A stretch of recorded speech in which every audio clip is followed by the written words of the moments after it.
Tuombe. Baba mtakatifu, Mungu uliyejaa neema, asante kwa ajili ya saa njema tunapoleta somo hili jioni njema ya leo. Roho Mtakatifu uliye mwaminifu, nitumie tena mimi mtumishi wako Daniel Sanga, na neema yako iwe pamoja nami ninapoachia ujumbe huu. Amen. Somo ambalo Mungu ametupa lina kichwa kinachosema jinsi ya kushinda athari za matamko ya uovu. Jinsi ya kushinda athari za matamko ya uovu. Na somo letu lina malengo makubwa mawili. Lengo la kwanza ni kukujulisha namna matamko yanavyoweza kuathiri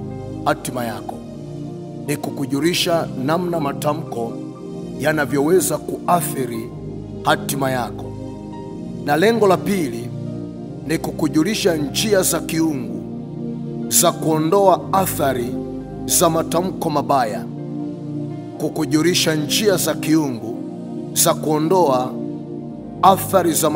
mabaya.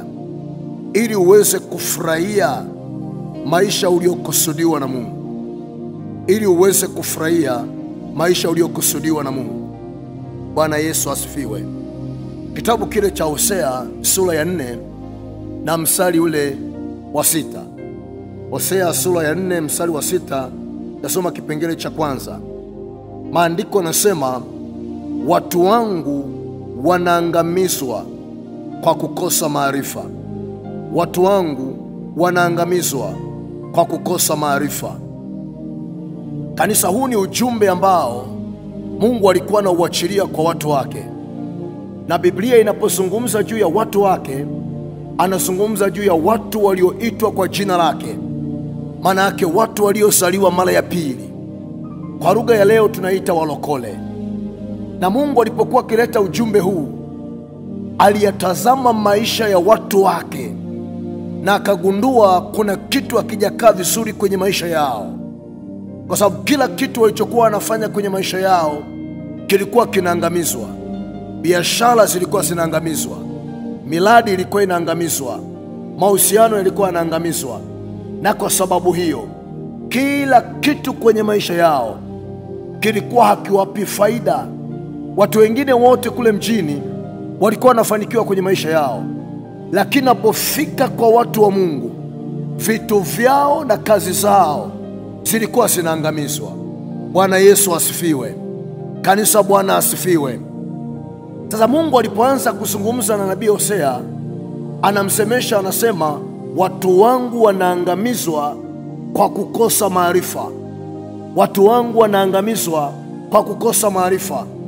Kumbuka, hajasema watu wangu wanaangamia, anasema watu wangu wanaangamizwa. Na kama watu wa Mungu wanaangamizwa, inamaanisha kuna kitu kiko nyuma kinachoangamiza maisha yao. Kwa hiyo ili watu wa Mungu waweze kuvuka na kufanikiwa kwenye maisha yao, wanahitaji kushughulikia kile kitu kinachoangamiza maisha yao. Bwana Yesu asifiwe. Na moja kati ya kitu kikubwa sana kinachoangamiza maisha ya watu wa Mungu ni matamko ya uovu. Kanisa, matamko yana nguvu ya kugeuza mema kuwa laana. Yana nguvu ya kugeuza baraka kuwa laana. Mtu akikutamkia neno baya, lile tamko lina nguvu ya kubadilisha vile ulivyopata vilivyo vyema na kuwa mabaya. Bwana asifiwe. Matamko yana nguvu ya kubadilisha baraka kuwa laana. Tamko yana nguvu ya kubadilisha afya kuwa ugonjwa. Mtu anaweza akakutamkia neno gumu kwenye maisha yako, hata kama ulikuwa na afya njema. Yale matamko yana nguvu ya kugeuza afya yako na kuwa udhaifu. Bwana Yesu asifiwe. Sasa nataka tuangalie namna matamko ya uovu yanavyoathiri hatima ya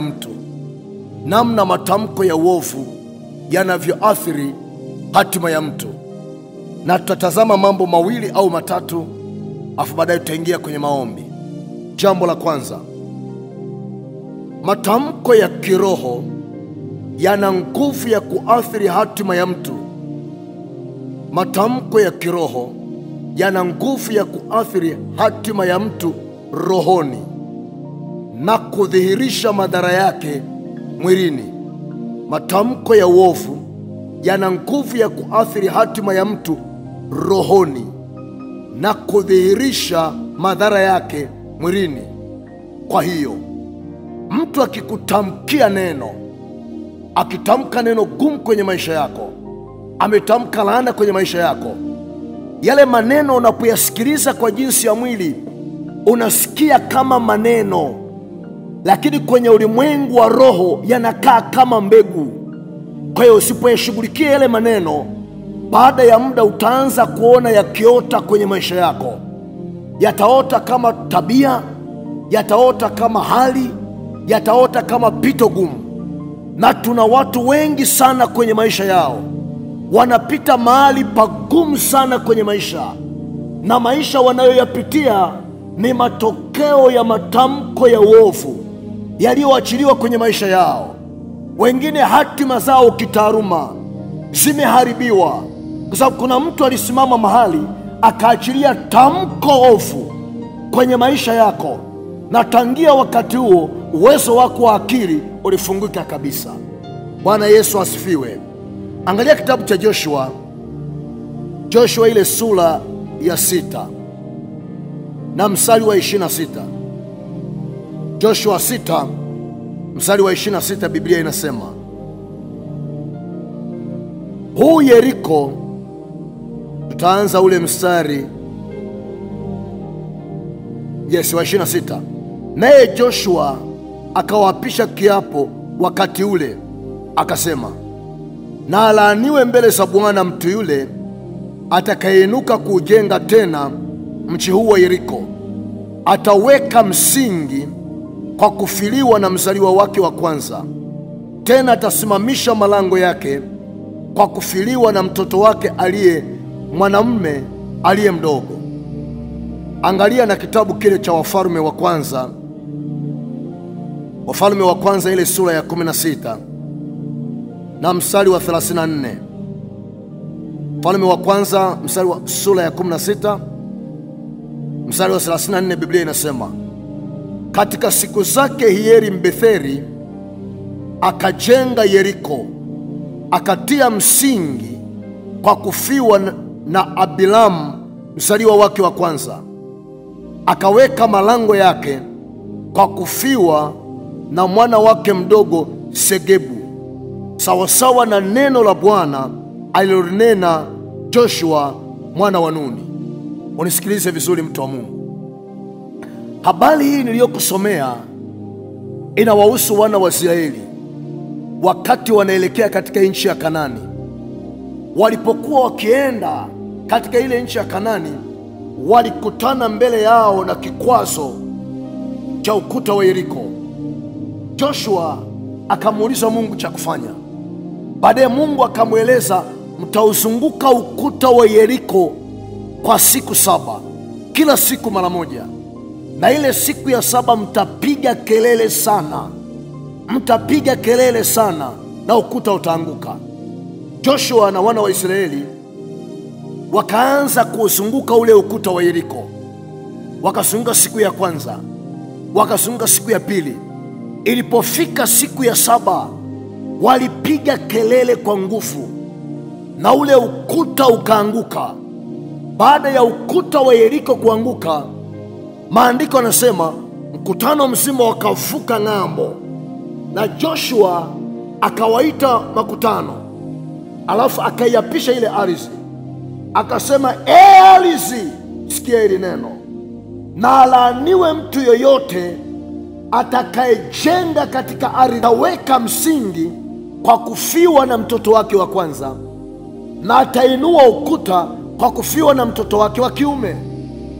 Baada ya Joshua kutamka hayo maneno, ardhi ya mahali pale ikaandika hizo habari na ikatunza hizo kumbukumbu. Miaka mingi baadaye, Kuna ndugu mmoja anaitwa Hieli Mbetheli, akalipenda sana lile bonde la Yeriko. Aliamua kununua lile eneo, na aliponunua eneo ya Yeriko, maandiko yanasema alipoanza kuweka msingi alifiwa na mtoto wake wa kwanza, na alipoanza kunyanyua ukuta akafiwa na mtoto wake mdogo wa mwisho. Sasa unisikilize vizuri, mauti iliyowapata hawa vijana haikutokana na magonjwa yaliyowafikia. Magonjwa yalikuwa ni njia tu ya kuwabeba. Kilichoua maisha ya hawa vijana yalikuwa ni matamko ya uovu aliyoyaachilia Joshua kwenye ardhi. Kwa kilichoyabeba maisha ya hawa vijana kabla ya wakati wao ni matamko ya uovu. Sasa unisikilize vizuri sana, hawa vijana inawezekana walikusudiwa kuwa viongozi, inawezekana walikusudiwa kuwa watumishi wa Mungu, lakini matamko ya uovu yamekatisha hatima zao. Maana yake ni kwamba matamko ya uovu yana nguvu kuliko malengo yako, yana nguvu kuliko mipango yako. Unaweza ukawa na mipango mizuri na ukawa na malengo mazuri, lakini mtu muovu akitamka neno la kuzuia mafanikio yako, haijalishi una juhudi kiasi gani, tamko la kiroho lina nguvu kuliko mipango yako. Kwa hiyo utajikuta watu wengine wote wanafanikiwa isipokuwa peke yako. Hauoni kufuka, hauoni kufanikiwa kwenye maisha yako. Kanisa, Bwana asifiwe. Kanisa, Bwana asifiwe. Maandiko yanasema Hieli Mbetheli alipojenga kwenye lile eneo akafiwa na watoto wake wawili. Sasa unisikilize, kama matamko yaliweza kuua wale watoto, uwe na uhakika tamko linapoachiliwa inaweza likaua tumbo la uzazi. Tamko linapoachiliwa inaweza likaua biashara ya mtu. Tamko linapoachiliwa linaweza likaharibu hatima ya mtu. Hivyo matamko yanaweza yakahukumu maisha ya mtu, na watu wengi sana wanaishi maisha ambayo hawakukusudiwa na Mungu. Ni matokeo ya hukumu za maneno ya watu, zimeyafunga maisha ya watu kwa namna ambavyo hawastawi, hawafanikiwi kwa namna ambayo Mungu alikusudia wawe nayo. Kanisa, Bwana asifiwe. Kanisa, Bwana asifiwe. Angalia kitabu kile cha Marko ile sura ya 11. Marko sura ya 11 na mstari wa 12. Marko 11 mstari wa 12 tutasoma mpaka ule wa 14. Biblia inasema, hata asubuhi yake alipotoka Bethania aliona njaa, akaona kwa mbali mtini wenye majani, akaenda ili labda aone kitu juu yake. Alipoufikiria hakuona kitu ila majani, lakini maana si wakati wa tini. Akajibu akawaambia, tangu leo hata milele mtu asile matunda kwako. Wanafunzi wake wakamsikia. Na ule mstari wa 22, maandiko yanasema, mstari wa 21, Petro akakumbuka habari yake, akamwambia, Rabi, tazama mtini uliolaani umenyauka. Yesu akajibu akamwambia, mwaminini Mungu. Bwana Yesu asifiwe. Habari hii inamhusu Yesu na wanafunzi wake, na wakati huu walikuwa wanatoka Bethania wanaenda Yerusalemu.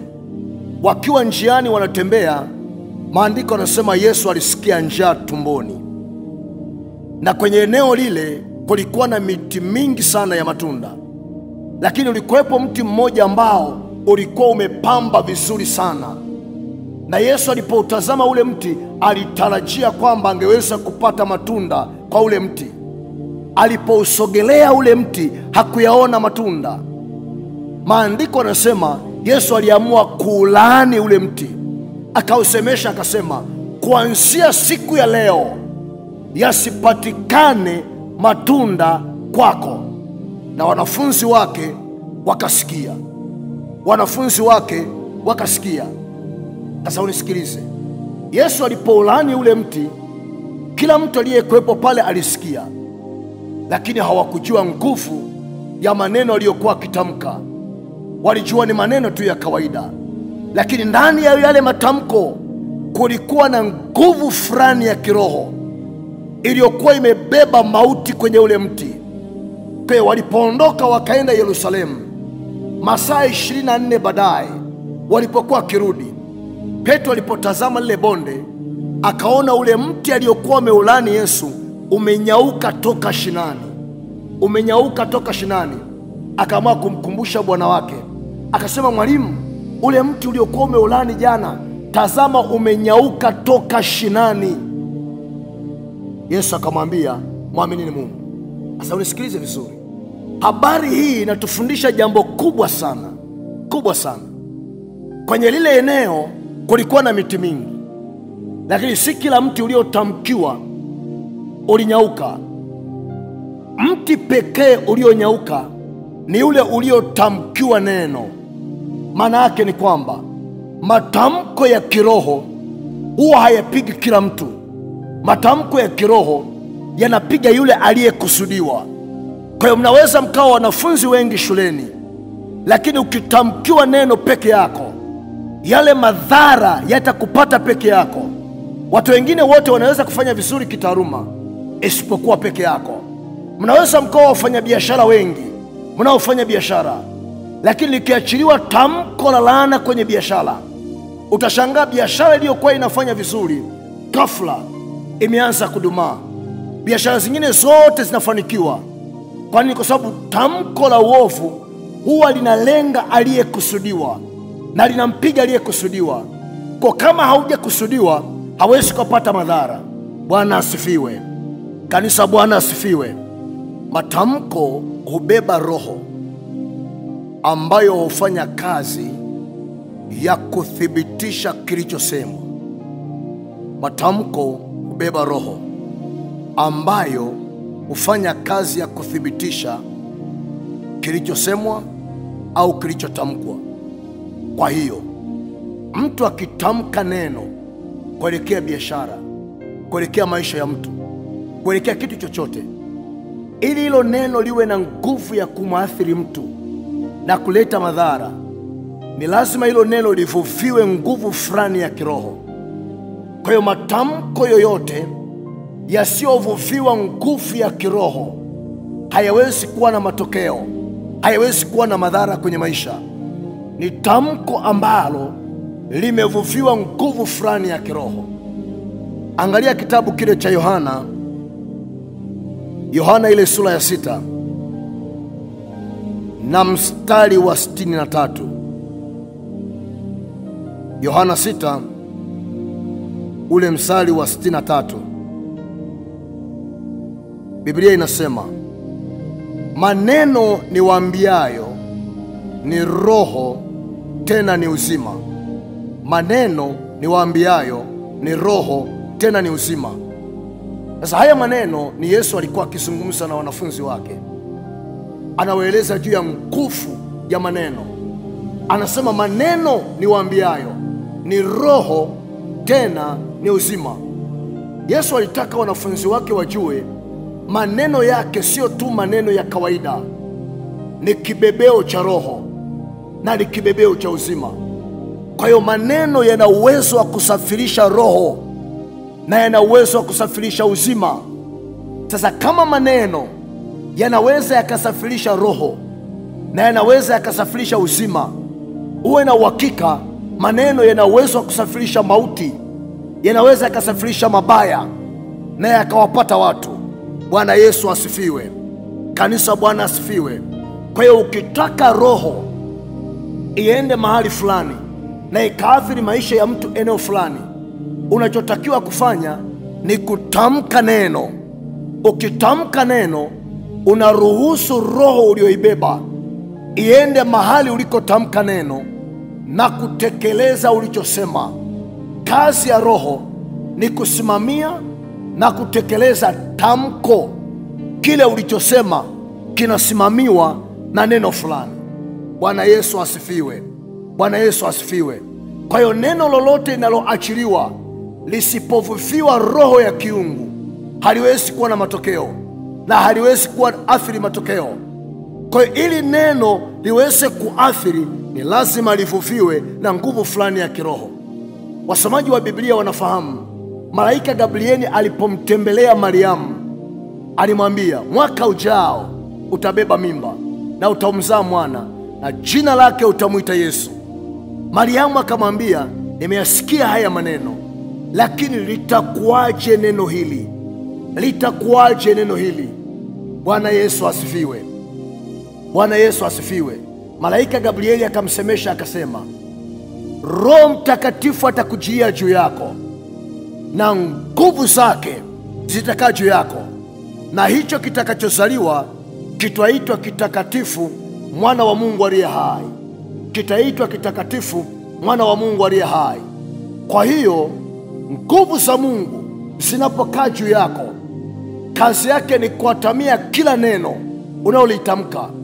Unapotamka uponyaji juu ya mtu, Roho Mtakatifu ndiye anayeatamia hilo neno na kuhakikisha uzima unaingia ndani yako. Nikitamka baraka juu ya maisha yako, ni Roho Mtakatifu ndiye anayeliatamia hilo neno na kuhakikisha uzima na uponyaji unayafikia maisha yako na kukupata. Bwana Yesu asifiwe. Kanisa, Bwana Yesu asifiwe. Haleluya, haleluya. Kwa hiyo ili neno unalotamka liweze kuleta matokeo, ni lazima lifikwe nguvu fulani ya kiroho. Kitabu kile cha Wafalme wa Kwanza, kitabu cha Wafalme wa Kwanza ile sura ya 17. Wafalme wa Kwanza sura ya 17 mstari wa kwanza, Biblia inasema, basi Eliya Mtishibi wa wageni wa Gileadi akamwambia Ahabu, kama Bwana Mungu wa Israeli aishivyo, ambaye nasimama mbele zake, hakutakuwa na umande wala mvua miaka hii ila kwa neno langu. Hakutakuwa na mvua wala umande miaka hii ila kwa neno langu. Bwana Yesu asifiwe. Maandiko yanasema, kama Bwana Mungu aishivyo, ambaye nasimama mbele zake daima. Unisikilize, Eliya alikuwa na Mungu ambaye alikuwa nasimama mbele zake daima. Maana yake Eliya alikuwa amejenga mahusiano yake na Mungu. Na maandiko yanaposema kusimama mbele za Mungu daima, lile neno kusimama ni lugha ya kimaombi. Anazungumza kwamba Eliya alikuwa akitokea kwenye madhabahu ya Mungu daima. Eliya alikuwa haombi kwa sababu anaumwa. Eliya alikuwa asubiri changamoto ndiye aombe. Maombi kwa Eliya yaligeuka kuwa tabia yake, na ile tabia aliyoijenga ya kuomba kila siku ilimfanya Mungu amvuvie nguvu zake na uwezo wake ukae juu yake. Kwa Eliya alikuwa ni mtu aliyevikwa uweza na nguvu za Mungu juu yake. Sasa ilitokea wakati mmoja wana wa Israeli wakaacha kumwabudu Mungu wa kweli, wakaanza kuabudu miungu mingine. Eliya alipotokea mjini akaona kila mtu anategemea miungu mingine. Alienda moja kwa moja kwa mfalme akamwambia, mfalme, hakutakuwa na mvua wala umande katika nchi hii isipokuwa kwa neno langu. Na zile nguvu za Mungu zilizokuwa juu ya Eliya zikafunga kanuni zote za kiroho ambazo zinaruhusu mvua kunyesha kwa jinsi ya mwili. Ghafla Eliya akatoka kwenye lile eneo. Eliya alipoondoka mbele ya mfalme, mfalme alijua ni jambo la kawaida, akapunzia yale maneno. Mwaka wa kwanza mvua haikunyesha, miti yote ikapukutisha majani, mito ikakauka, njaa ikaingia mjini. Mwaka wa pili hali ikazidi kuwa mbaya, mazingira yakawa magumu zaidi. Ulipofika mwaka wa tatu, Eliya akatokea kwa mfalme. Alipotokea moja kwa moja kwa mfalme, mfalme Ahabu akamwambia, mtabishaji wa Israeli, mtabishaji wa Israeli. Maana yake mfalme alipata ufahamu ndani yake. Taabu walioipata kwa miaka yote hiyo, shida walioipata kwa miaka yote hiyo, imesababishwa na tamko la Eliya. Yale mateso walioyapata ni matokeo ya matamko ya Eliya, ndiyo yaliyowatesa. Sasa unisikilize vizuri, matamko yanaweza kuingiza kwenye kipindi kigumu sana cha maisha, na tuna watu wengi sana ambao biashara zao zimetamkiwa maneno, na yale maneno yamedumaza biashara zao. Na kuna ndoa zilizokuwa zinafanya vizuri, zilikuwa ni ndoa za amani, tangu zimepokea matamko, mafarakano yameingia kwenye ndoa. Kuna watu wametamkiwa maneno magumu kwenye mahusiano, mahusiano yao hayafanyi vizuri, mahusiano yao yameharibika kwa sababu ya matamko yaliyoachiliwa kwenye maisha yao.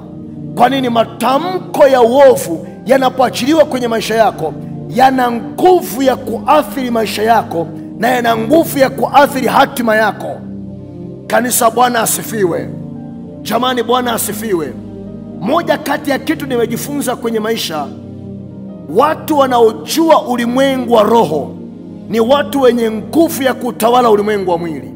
Mtu yeyote mwenye ufahamu wa kutosha juu ya ulimwengu wa roho ana uwezo wa kumiliki na kutawala ulimwengu wa kimwili. Na kwa bahati mbaya sana, watu wa giza wanajua namna ya kushinda.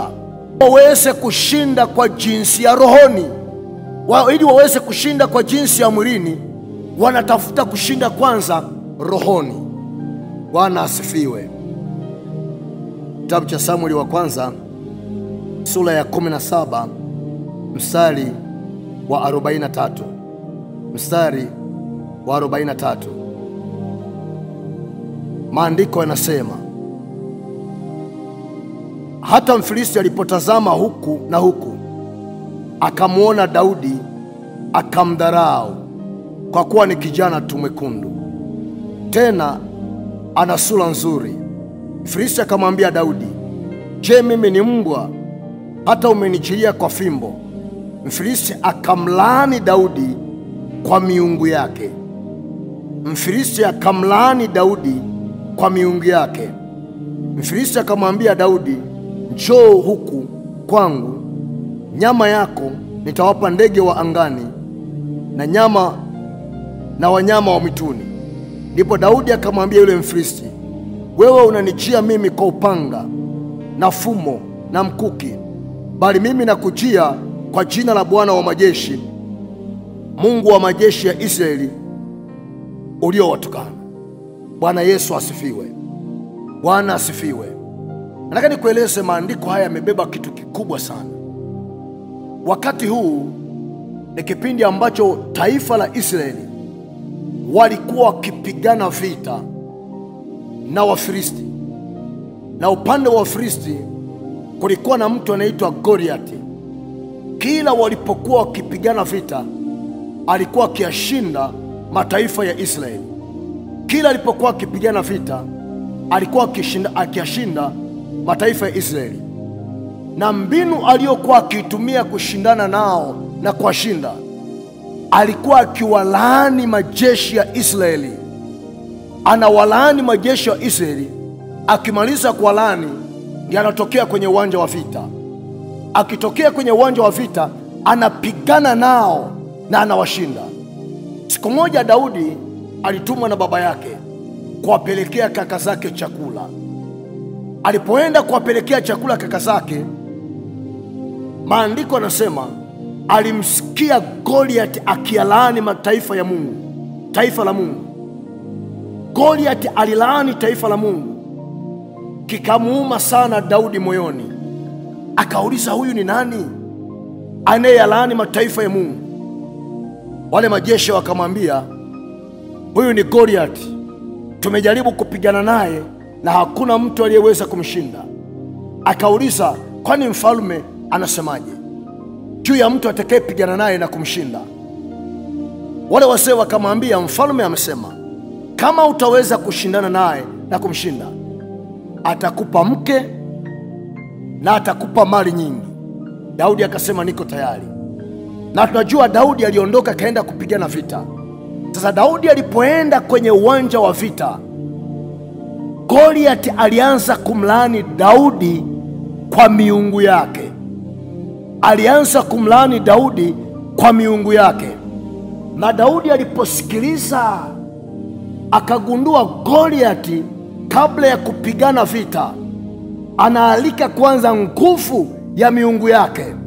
Alipokuwa akiwalaani taifa la Israeli, walikuwa wakisikia maneno, lakini nyuma ya yale maneno kulikuwa na nguvu ya miungu ya kwao, mungu Dagoni, ambayo ilikuwa ina paralyze uwezo wa wana wa Israeli na jeshi la Israeli. Kwa hiyo alipokuwa akitokea, alikuwa anapigana nao na kuwashinda. Daudi alipogundua ya kwamba vita hii sio vita ya kimwili, inapigana kwanza rohoni kabla haijapigana mwilini, na yeye akabadilisha gia, akasema, wewe unanijia kwa mkuki na mimi nakujia kwa jina la Bwana. Kwa hiyo Daudi akaamua kumuita naye mungu wake, ili mungu wa Dagoni na mungu wa Daudi wakutane vitani. Alipoamua kumuita mungu wake, mungu wa Israeli akamshinda Dagon, na Goliath akapigwa na vita ikaishia pale. Bwana Yesu asifiwe. Kitu gani nataka uone? Ushindi wote aliokuwa anashinda Goliath alikuwa anamtegemea mungu Dagoni. Watu wote walikuwa wanaona misuli yake, wanasikia maneno yake, lakini walikuwa hawajui kwamba nyuma ya ujasiri wa Goliath, nyuma ya ujasiri wa Goliath kulikuwa na miungu aliyokuwa akiitegemea, aliyokuwa akitumainia. Na hii inatupa kujua kitu kikubwa sana. Ushindi tulionao kwenye maisha, ushindi wa nje, unategemea mungu unayemtegemea. Wafanyabiashara wengi waliofanikiwa sana huko nje wana mungu usiyemuona kwa macho, anayefadhili biashara zao. Watu wenye kalama na vipawa huko nje, walioenda mbali na vipawa vyao, wana aina ya mungu au miungu wanaoitegemea kwa nyuma, inayofadhili wanachokifanya. Na Daudi wakati mmoja aliimba akasema, Bwana, unifadhili mimi mtumishi wako. Maana yake Mungu anaweza kasimama kama mfadhili, na Mungu akisimama kama mfadhili wako, hakuna jambo linaloweza kukushinda. Ndivyo alivyozungumza Paulo, akasema, Bwana akiwa upande wangu, ni nani aliye juu yangu? Mungu akisimama pamoja nawe, ushindi unakuwa upande wako. Mungu akisimama pamoja nawe, mafanikio yanakuwa upande wako. Hakuna kitu ambacho utafanya Mungu akiwa upande wako na utaona ukishindwa. Mungu akiwa upande wako, ushindi unakuwa upande wako. Jamani, haleluya, haleluya.